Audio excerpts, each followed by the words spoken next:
Baik, untuk sekarang sendiri, jadi kita mendapatkan rilisnya untuk update awal musim kemarau sendiri yang kita rilis itu di sekitar bulan Mei sampai bulan Agustus. Sedangkan untuk puncak musim kemaraunya itu berada di di bulan Juli hingga Agustus. Sehingga kita sekarang ini masuk ke masih di periode peralihan. Nah, di periode peralihan ini masih ada potensi-potensi cuaca ekstrim yang terjadi.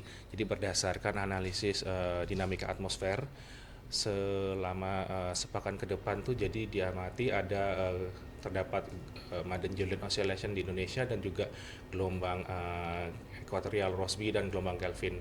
Nah, dari dinamika atmosfer ini daerah yang memiliki potensi hujan sedang hingga lebat berada di beberapa tempat di Indonesia, mulai dari Indonesia Barat, yaitu dari sekitar Sumatera Barat, Riau, Kepulauan Riau, Jambi, Sumatera Selatan, Bengkulu, Lampung, Kepulauan Bangka Belitung, lalu Kalimantan Barat, Kalimantan Tengah, Kalimantan Timur, Kalimantan Utara, lalu di hampir seluruh provinsi di Sulawesi, dari Sulawesi Utara, Gorontalo, Sulawesi Barat, Sulawesi Tengah, Sulawesi Selatan, Sulawesi Tenggara, Maluku, Maluku Utara, lalu di provinsi Papua Barat, di Papua Barat Daya, lalu di beberapa provinsi di Papua yang lainnya.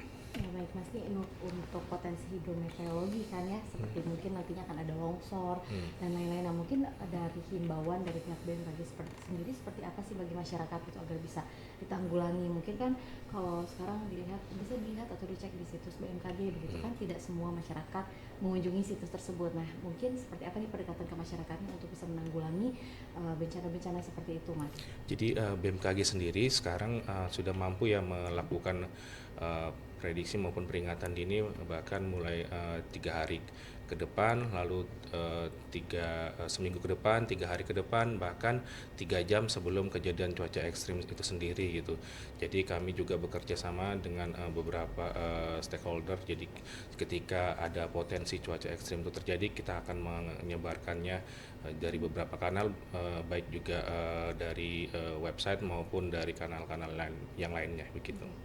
Nah, ini kan juga ada cara menanggulanginya katanya dengan cara tidak membuang sampah pada tempatnya dan lain-lain. Nah, apakah ini bisa menanggulangi secara efektif gitu Mas? Sedangkan ini kan bisa dikatakan kayak longsor atau banjir ini kan sebetulnya ya dari alamnya sendiri gitu. Tapi apakah dengan cara-cara tersebut bisa sedikit menanggulangi?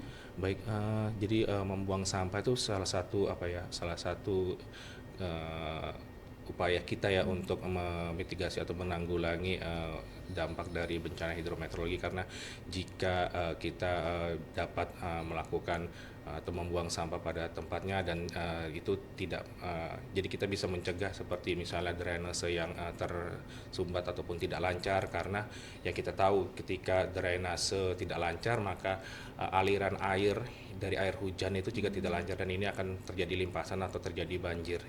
Hal itu dapat apa ya,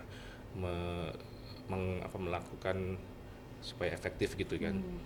Terus untuk beberapa daerah atau wilayah mungkin yang masih potensi akan terjadi bencana mungkin bisa disebutkan Mas untuk jadi himbauan juga bagi masyarakat. Jadi untuk daerah-daerah yang masih ada bencana, ada potensi bencana Rawan. hidrometeorologis seperti tadi yang saya katakan sebelumnya. Jadi di wilayah-wilayah dengan potensi cuaca ekstrim, mulai dari beberapa tempat tadi di Sumatera, mulai dari Sumatera Barat, Riau hingga ke Sumatera Selatan, Lampung, lalu di beberapa provinsi di Kalimantan, lalu di Sulawesi, khususnya di Sulawesi ini kita banyak dapat laporan juga kan terjadi kebencana, terutama di Sulawesi Selatan.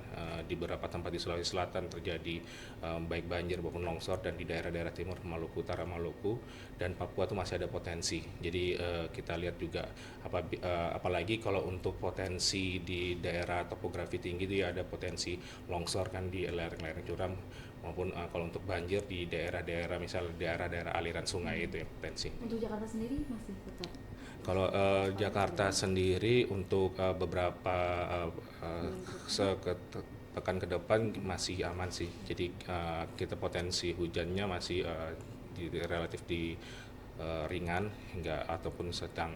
Jadi tidak ada masih belum ada potensi untuk bencana hidrometeorologi.